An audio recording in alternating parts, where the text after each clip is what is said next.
Nikah itu beda. Kalau nikah dilakukan dengan cara yang benar, tinggal di tempat yang sempit pun jadi luas. Yes. Pasti luas, itu lawannya nikah. Ini sudah hukum, Bu. Pak, kalau kita masuk ke bab nikah, bab munakahat, kalau benar dikerjakan, bahkan dijamin oleh Allah. Allah turunkan satu ayat, ya, jika Anda pun fakir, yughnihimullah, Allah kayakan. Iyakunu fuqara, yughnihimullah min fadli.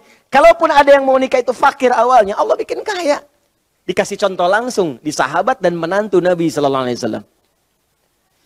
Ibu kenal Fatimah putri Nabi?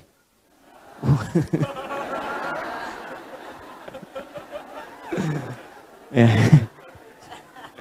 Baik. Fatimah nikah dengan siapa?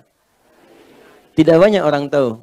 Sebelumnya telah dilamar oleh sahabat Abu Bakar As-Siddiq, Umar bin Khattab. Dua sahabat mulia melamar Fatimah. Apa jawab Nabi? Halus sekali Nabi. Ya, Nabi mengatakan inna saghirah. Nampaknya kalau nikah dengan kalian, khawatirnya nanti malah nggak cocok. Ya, masih belia ini Fatimah ini. Masih belia. Maksudnya apa? Ya, khawatir jadi beban nantinya.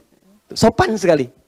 Biasanya kan kalau nikah ya, yang misalnya mohon maaf nih, laki-lakinya sudah mulai 60 tahun, 70 tahun, misalnya kan? Atau 50-60 tahun. Kemudian ini menikah dengan yang gadis, 18 tahun, 19 tahun. Kan beda tuh keinginannya lain. Ya, ya zakat malnya beda gitu kan. Terus tampilannya beda.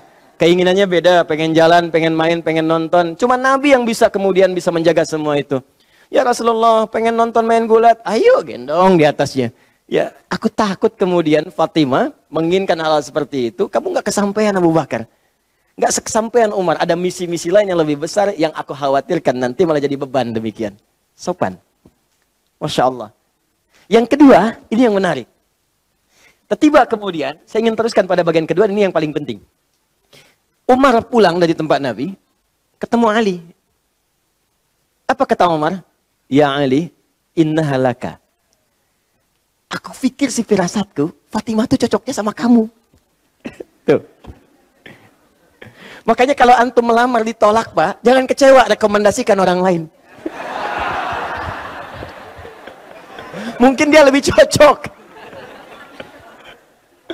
Iya. Mungkin lebih cocok.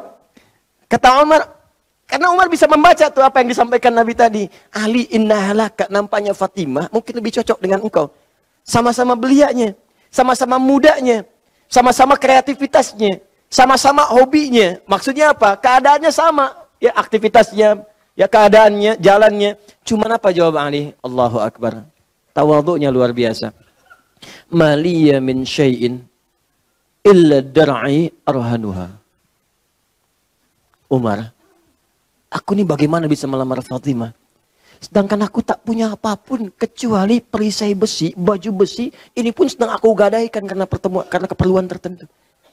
Ali itu. Aku nggak punya apapun Umar. Bagaimana bisa melamar Fatimah? Aku nggak punya apapun kecuali perisai baju besi ini. Ini pun sedang aku gadaikan karena nggak punya apa-apa. Ada keperluan. Kata Umar nggak apa-apa. Pede aja datangin Nabi, sampaikan maksudmu pasti akan dapat solusinya. Umar. Ini contoh nih ya, para kalangan jomblo yang kurang motivasi untuk bisa datang ke mertua. Jangan takut. Ya. Anda mau datang ke mertua yang sangat kaya, Anda orang biasa, gak usah takut pakai rumus Ali. Allahumma alif ya Allah qalba abik, wa marasyadi abika ma allafta Rasulullah sallallahu alaihi wasallam li Ali. Ya Allah lembutkan hati calon bapak mertuaku sebagaimana engkau lembutkan hati Rasulullah ketika Ali datang kepadanya. Langsung direkam.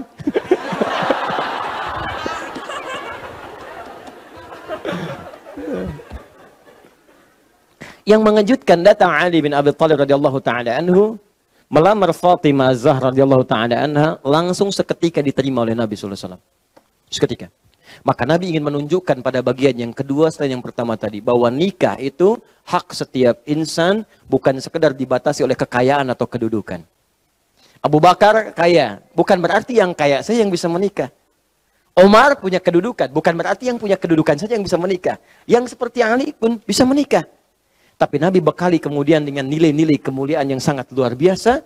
Hidup sangat sederhana, tapi abadi sampai sekarang. Kalau Anda main ke Istanbul, kemudian masuk ke Museum Topkapi, Anda masuk ke dalamnya, Anda akan temukan sampai sekarang, Bapak Ibu sekalian, Bu khususnya, miniatur. Ada yang menyebutkan bahkan aslinya, baju dari Fatimah Az-Zahra yang hidupnya sederhana itu masih abadi sampai sekarang, ada di Museum Topkapi. Ya, berapa bulan yang lalu saya ke sana masih melihat ada. Pindah lokasi sedikit agak ke belakang.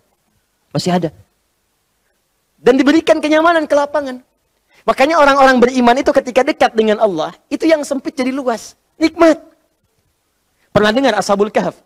Kan tiap hari Jumat baca apa? Al-Kahfi kan? Ada yang baca Al-Kahfi kan? Baik, apa kita nggak lihat Bapak Ibu sekalian? Bagaimana Allah mengatakan, "Nahnu naqussu 'alaika naba'ahum bil haqq. Innahum fityatun amanu bi rabbihim wa zidnahum huda."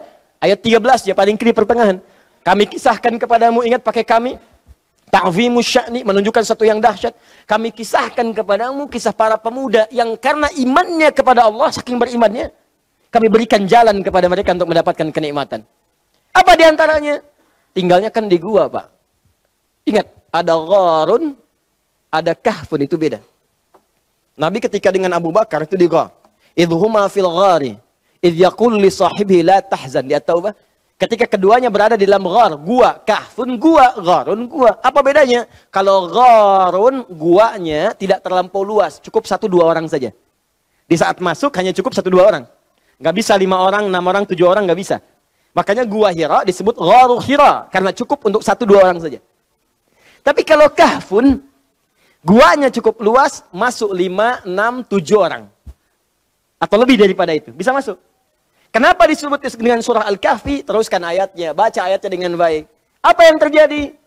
Mereka bisa masuk ke dalam gua, bisa nikmat tidur di sana, dibolak-balikan oleh Allah, matahari memberikan cahaya beredar sesuai dengan kebutuhan guanya, dan hebatnya bisa tidur tanpa diganggu 309 tahun. Saya tanya pada Anda, di gua itu, maaf, tempatnya keras atau empuk? Keras. Sekeras-kerasnya tempat, kok bisa tidur 309 tahun? Berarti nikmat. Seempuk-empuknya spring bed. Kalau sempit perasaannya, nggak nyaman jiwanya, 30 menit bangun lagi, 3 menit bangun lagi.